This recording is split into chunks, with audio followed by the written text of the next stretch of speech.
An aviel hervez an mazeo. En devese ez eas Jesus ermez eus an ti hag e c'hazezas vardibl ar mor.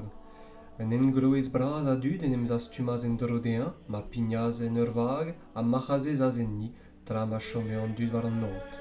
Hag e komz a zouto eus kalz traoù dre barabolenno, hag e lavare, setu ma zeaz an hader ermez da hada. Hag e pad medo o hada, e kwezaz lod eus ar greun a hed an nen, a labouset an naou a zeuaz hag o debraz. Grunal a gwezaz en ul lec'h meinok, a no devoa ket eno kalz a zouar. Kerken e tiwan John, dre na oa ket a zonder douar. Met pas savaz an heol e voen suiliet, hag evel no devoa ket gruizio e tiserchon. Grunal a gwezaz emez kan drein, met an drein a savaz hag o mougas. Rewal a gwezaz en douar mat, hag e rojon freuez. Un an kan evit unan, un al triugen, un al tregon. Raglevo an neb en neus diouz kwarn. Neus ez iski bien o tostadout tan al lavaraz, perak e komzelz deo dre barabolenno. Respon a reas. Deo c'hui e oberoet an aout misterioù roant tellez an naou. Deo avat, nek e beroet. Rag an neb en neus e vordoet dean hag en fonus en devo. Met an neb n'en neus ket e vo tennet digantan zo ken ar pez en neus. Setu perak e komz an deo dre barabolenno, rak pa selogn ne oeon ket. Ha pa chelaouan ne glevon ket, ne komprenon ket. Evito e teud a wir diougan Isaia, klevout ar refot gant o tious kwarn ha ne kompren fot ket. Sellout ar refot gant o taolagat ha ne oel fot ket. Rak kaletet eo kalon ar bobman, pon ur glev eo deuet o diouz kwarn da vea. A serret o deus o daoulagat, gant naon no divije gwelet o daoulagat, no divije klevet o diouz kwarn, n'en divije komprenet o speret, no divije kemmet o bue, an am bije roet deo ar pare. Evit or c'hui, e vurus o taoulagat dre ma welon, hag o diouz kwarn dre ma klevon. E gwirionne, me lavar deoc'h, kalz profedet a tud santel o deus c'hoantet, gwelout ar pez a welit, ha no deus ket gwelet, klevout ar pez a glevit, ha no deus ket klevet. C'hui eta, chelaouet petra dalv parabolen an hader, evit kemenini a glev komz ar roantellez ep komprenan ei, et te an ini droug da skrapa ar pez a zo bet adet en egalon. Setu aze ar pez a zo bet adet a hed an nen. Ar greun kwezet war meinok, a zo evel an ini a glev ar gomz, hag e degemer raktal gant levene. Hogen neus ket don derenna, ne neus ket darchegez, ha kelken ma te an trubul pe an eskinerrez en abeg d'ar gomz, dioust tu e kaf tro da gweza. An hat tollet e mes gant drein a zo evel an ini a glev a gomz. Nemet gant daman ar bed a touel ar binvidigez eve mouget ar gomz a diflouez e chom.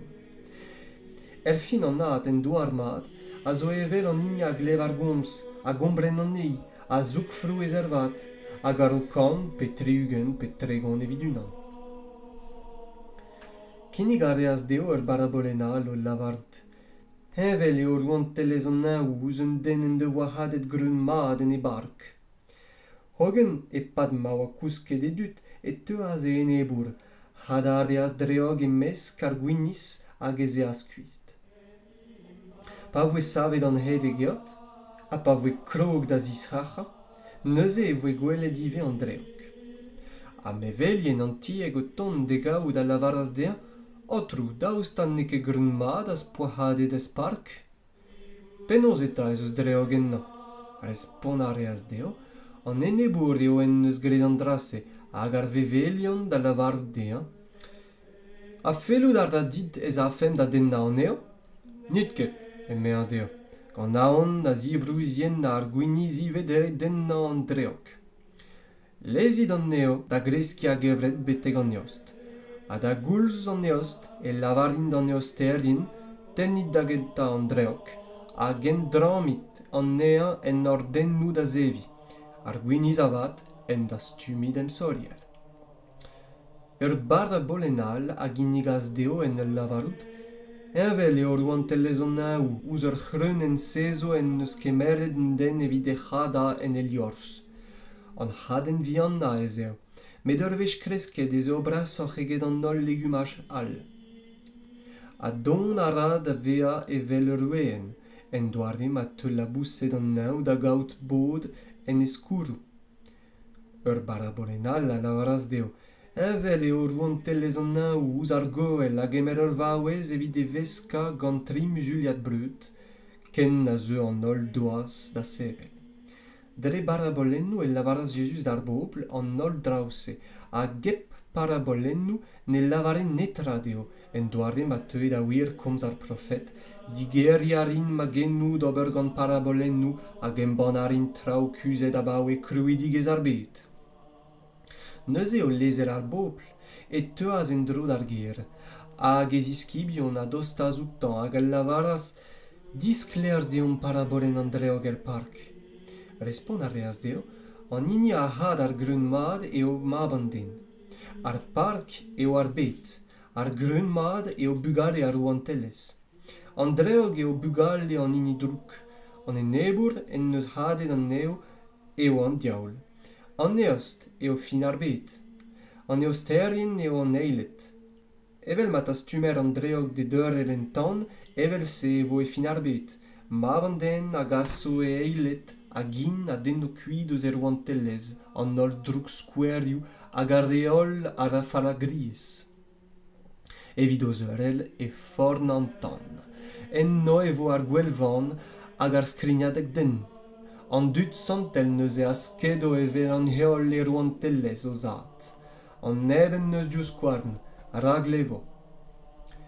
Envel eo roantellez an naou ouz un tazor kuzet en ul park. Seden den o kaout an nea, en kuzad a ra en dro, a lau en ol e zad a werza an e hol beadra evit prena ar park-se.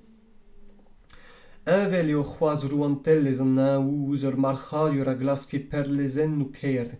Kavet gantan ur berlezen brizus merbet, ez eo eid da werza e hol beadra evit prena an ei. Envel eo c'hoaz roantellez an naou ouz ur rouet tollet er mour a zastum pesket a bepseurt.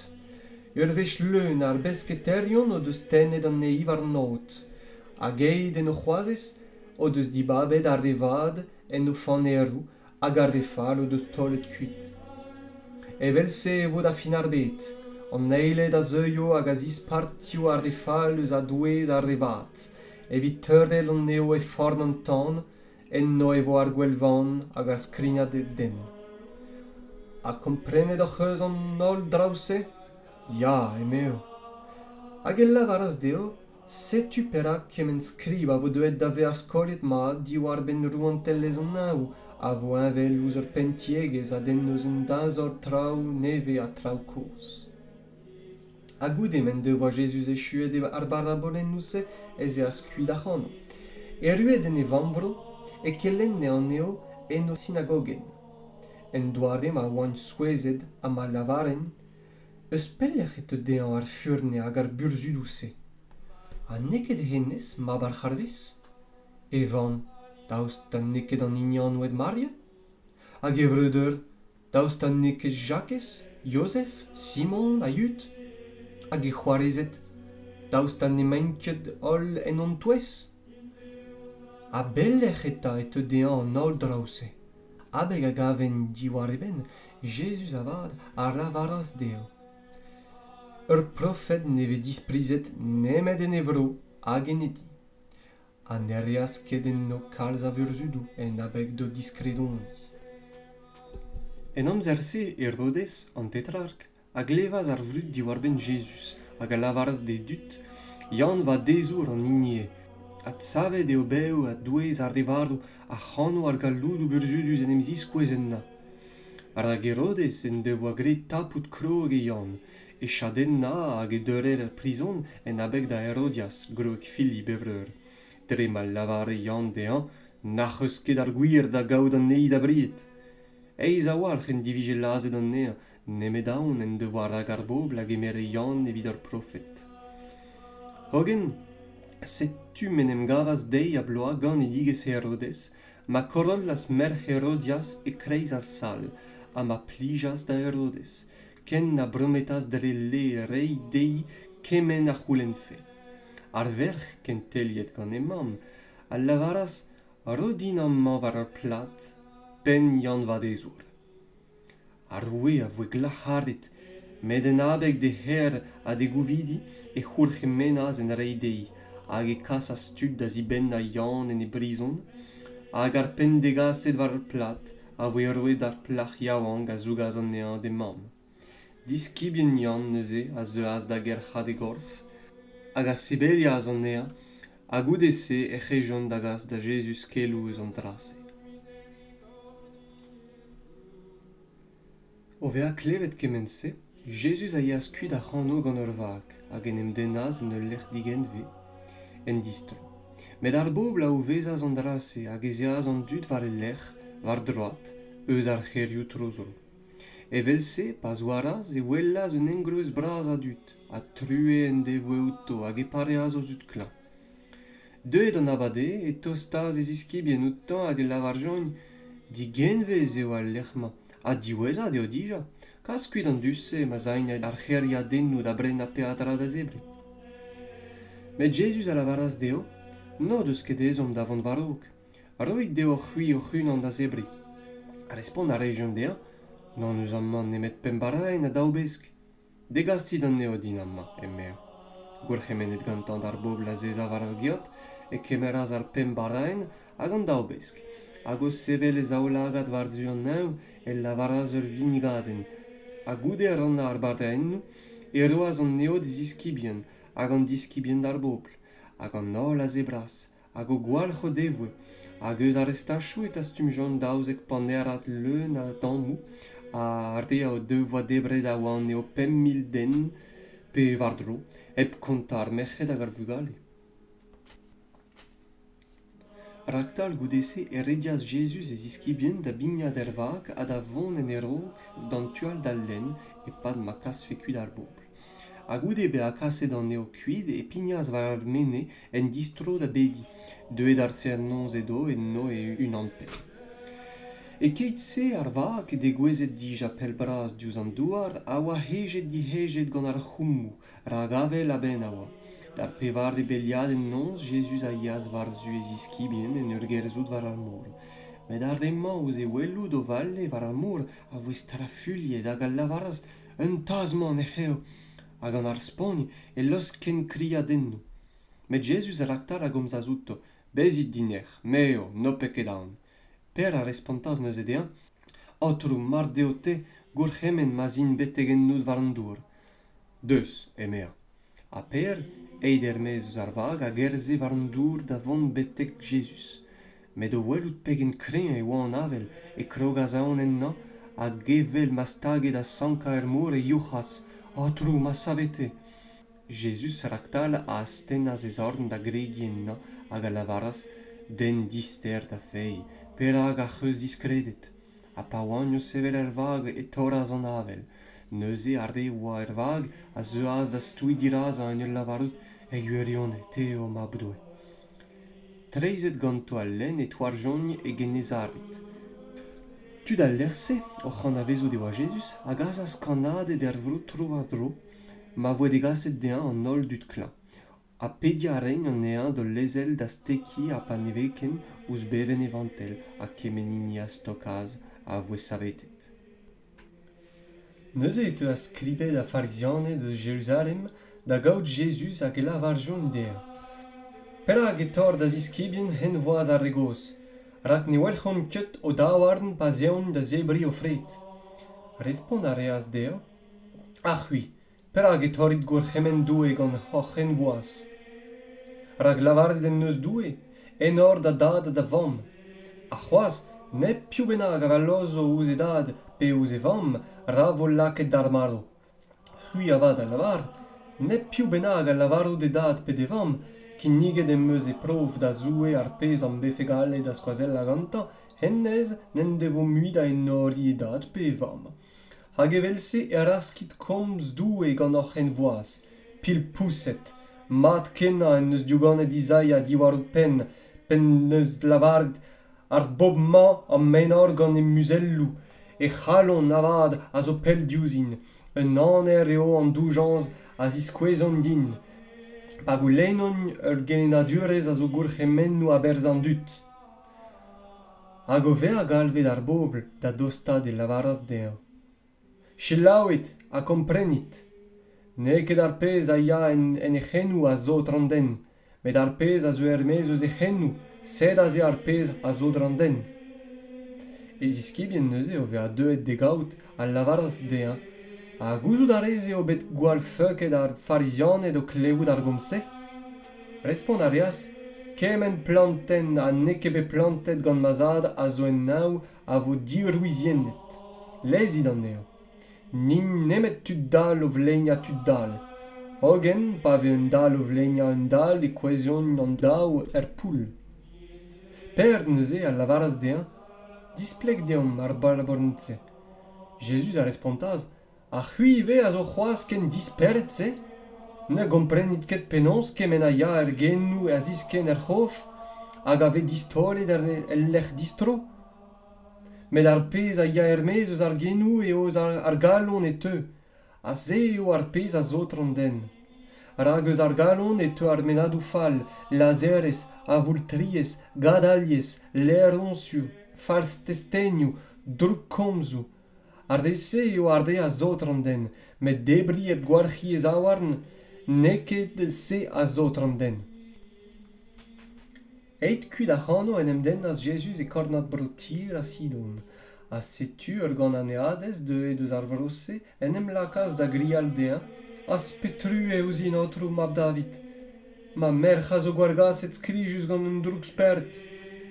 Met Jesus ne respontas ger ebet.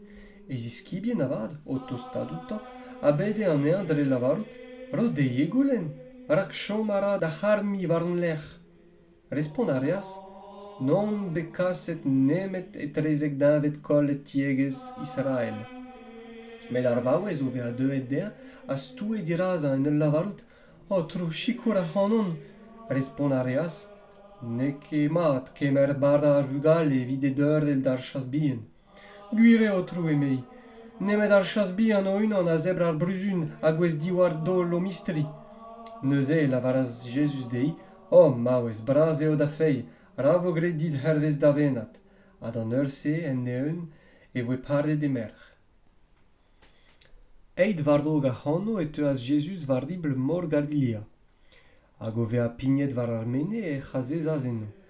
Ur mardiad tud a dostaz outan neuze o tegas kamet, dalet, mudet, tud vachaniet a kalz a glanvourien all a bep seurt. O lakad ar dejon e harz e dreit hag e pardeaz an eo. Ma oa est lamet ol ar bobl o welout ar de vut o komz, ar de vachaniet parde, ar de gam o vale, ar de dal o welout skler hag e kanen gloar doue Israel. Jesus avad, galvet gantan e ziskibien, al lavaras deo, true an meus ouz ar bobse, rak tri devez zo dija mat arc'hon ganin. A nod eus ket peadra da zebri. Ne fel ket din, gant aon na zeufen da sempla en en, o c'has kuit war yun. An diskibien a lavaras dezhañ, eus peller kaout er gwellec'h-mañ a warc'h a varda da derli o naon da gemendal a dut. A Jesus da c'houlenn outo, pet baraen zo gantoc'h. Seiz eme o dezhañ, hag un nebet peskedigou. Gourc'hemen a reas neuzet an dut mont en o gourvez. Hag o ve a kemeret ar seiz baraen hag ar pesket, e reas ur beden a drugardi, e ranaz an neo, hag roaz da ziskibin, hag ar emañ d'ar bobl. An ol a zebras, hag o gwalc'h o devouez, hag eus ar pezh a chom e diwar an tammou e kazion ganto 6 panerat leun. Hogen ar de o devoa debred e oa an neo pe war 1000, heb kont ar merc'hed hag ar vugale. A goude kas an dud en o hen e savaz er vag evit mont da gorn brom magadan. Don a reas degaout fardizianet a sadukeidi, hag evit gwaska warna e c'houlenn jon digantan diskou e deo ur sin eus an nao. Eo avad a respontas deo, Diouz an abade e lavarit amzer vrao, ru an oap. A diouz ar mintin, gwall amzer, ru moug an oap. Gouz darit eta an naout doarioù an oap, met sinou an amzerioù noc'h ket evit an avezout? Ur du mat falakl, hag a voultrer a c'houlenn ur sin. A sin all ebet ne vordoet dean nemet sin yonda. Hag o lezer an eo ez e askut. O treizad an tual, ez iskebien o devo an kouet kemer bara ganto. A Jesus a la varas deo, tolit plet, diwalit diouz goel ar farzionet hag ar sadukeidi. Hag in a zonje en osperet, dre non eus ket degaset bara genim. Met Jesus ouz en gouzout a la varas deo, tu dister fei, perag en em zonji deo dre noc'h eus ket bara genoc'h, ne gomprenit ket c'hoaz, noc'h eus ket sonj eus ar pem baraen ranet etre 5.000 den, na pet panera do poa kaset genoc'h en dro, nag eus ar 6 baraen ranet etre 7.000 den, na pet panera do poa kaset genoc'h. Penaos ne komprenit ket neket eus ar bara e komzen deoc'h pa meus lavardet, diwalit diouz ar goel ar farizionet hag ar sadukeidi. Neuze komprenjon en devar avaret en em ziwal neket avat diouz ar goel a lakaer er bara met diouz kelen adurez ar farizionet hag ar sadukeidi. A Jesus deuet e kornbrou Caesaria Philip a c'houlennas digant ez iskebien piou a lavar an dud-se eo maban den.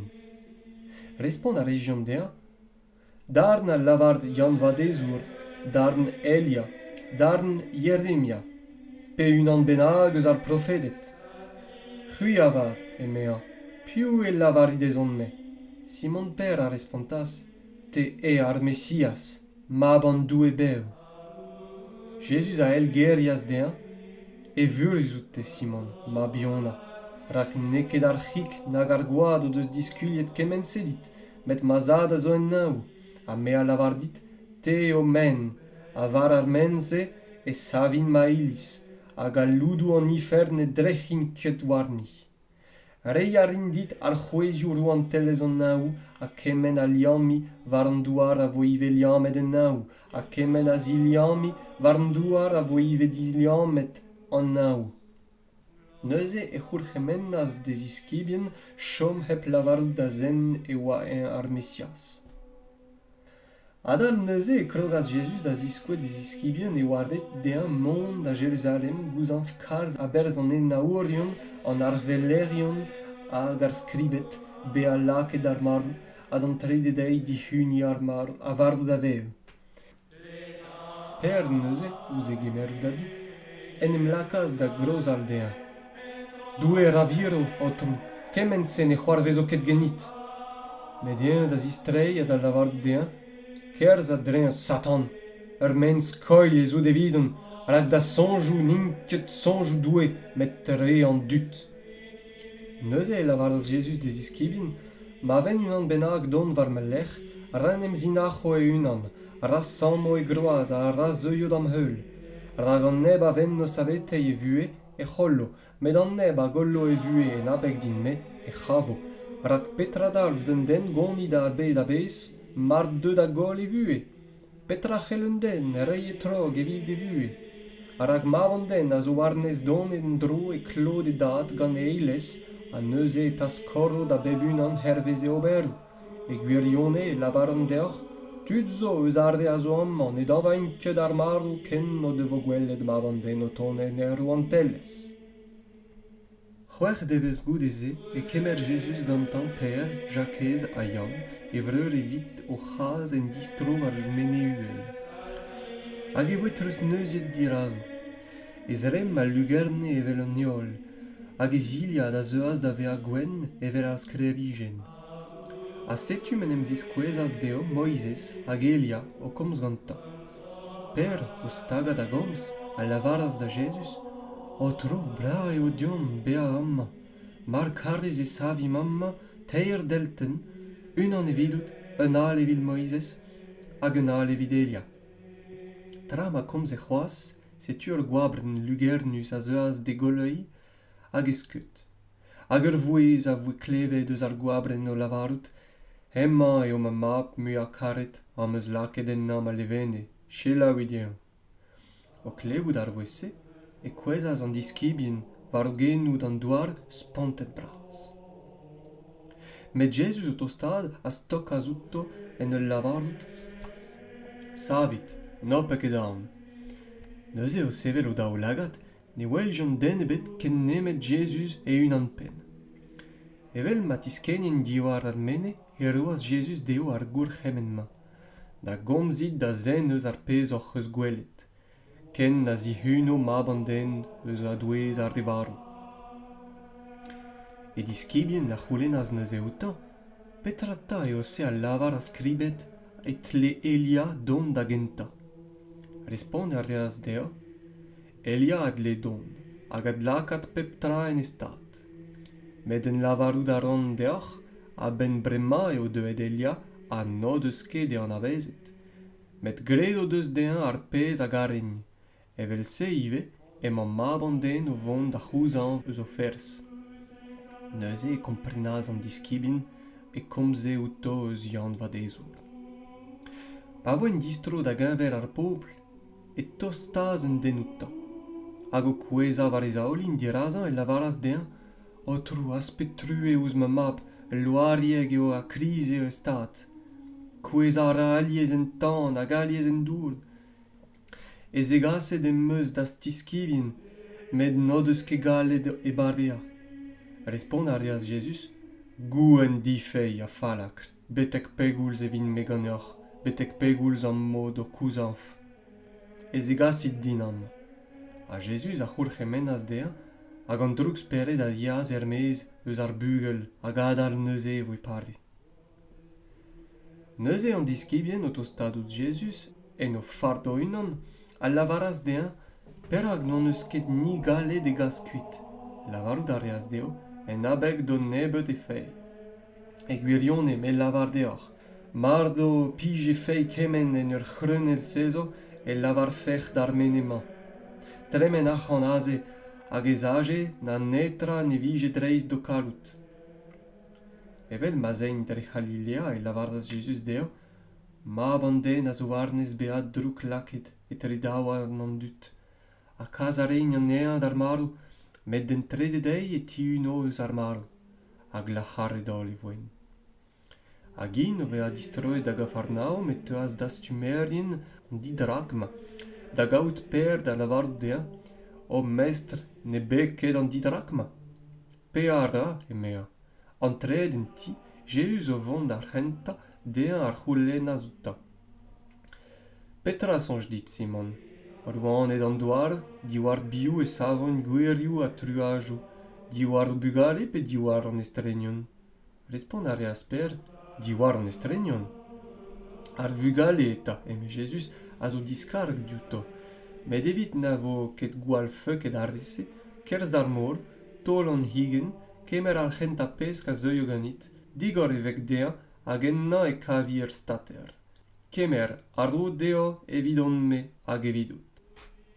Dan ur se e tostaz an diskebien ouz Jesus da lavarout deun, piou eta eo ar brasa ur oantellez an naou.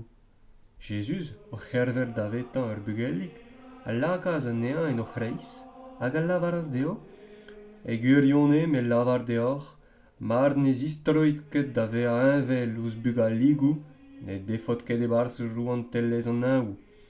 An ebeta en e mizelaio evel ar bugalik ma.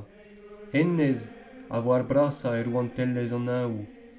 Hag an neb a zegemer eman o ur bugellik evel emma, am degemer ma unan. Met an neb a wal skouerdio unan eus ar revian ma a greden non, ez eo gwelloc'h deun e vefe staget ouz e c'houzouk ur mein milinazen hag e vefe lonket gant ar mour bras. Maroz d'ar bed en abeg de war skouerdio. Arak mar rank ar gwar skouerdio bea, maroz d'an den e tegouez drezan an droug skouer. Mar deo da zorn pe da droat pen abeg dit da gweza, troch an ean, a tol diouzit. Gwelloc'h eo dit mon e barz ar vu e mogne, pe gam, eget kaout da zao zorn pe da zao droat, a beza a tolet en tan perbadus. A mar deo da lagat pen abeg dit da gweza, difram an ean, a tol diouzit.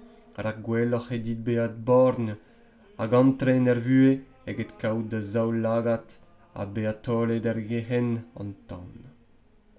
Diwalit, a zis prizout unan benageus a revianmañ, rak me lavar deoc'h o eilet en naou en em zalc'h a tao dirak drem mazad a zo en naou.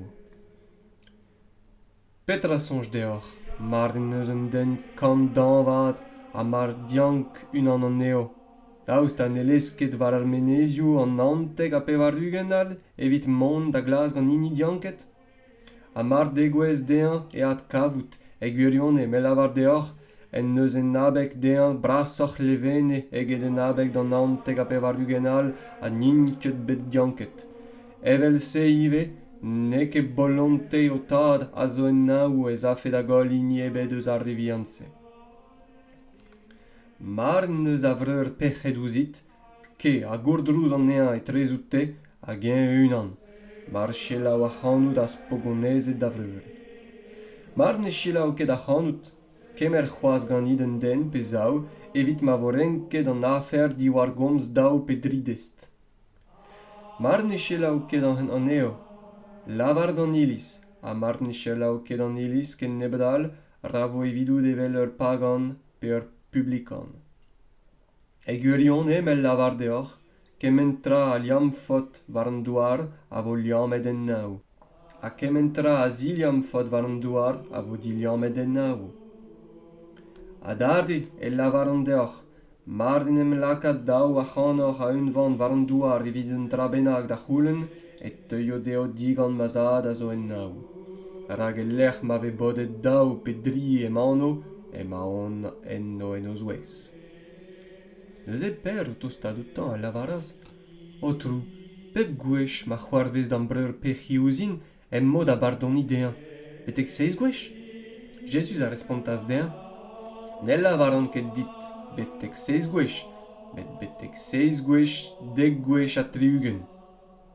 Gant se c'heller kenveri ar gantellez an naou ouz ur loue a fellas dean renka e gantou gant e servigelin.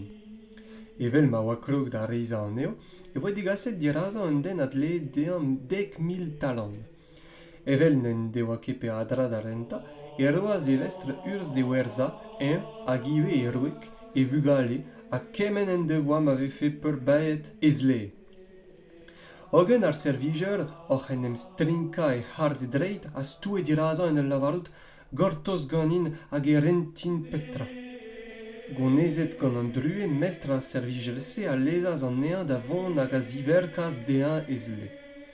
Met o vont ermez ar servigeur a gavaz unan neus e gumpagnonnet adle dean kant diner, hag o kregien e c'houzouk e stardet dean en ur lavarout pe kemen adlez. Hogen oc'h en em strinka e c'harz e dreit. E gumpagnon a aspede an eñ en ul lavarout gortoz ganin hag e rentin dit. E gile avad ne feras ket dean. Mont a reas kuit hag e lakas steurer near prison betek ma rent fe ar pez adle. O welout an drase e voe glac'hart braz e gumpagnonnet hag e teujon da zan e vella o do mestr kemen na oa tremennet. Ar mestr neuze ouz e c'hervel degaout a lavaraz dean servigeur farakl. An ol dlese an moak diverket dit dre mas poaz pedet a c'hanon, daoust a te ive ne dlez ket kaout true ouz da gumpagnon, evel mammoa ma unan bet true ouzit. Hag e vestr kon ar na en lakaz e tredawar na vorevion betek ma pef e kemen a oad led ganta. Evel se ive e a raio deoc'h mazad a zo en naou, mar ne bardon ket pepun an ac'hanoc'h de vreur a greiz e galon.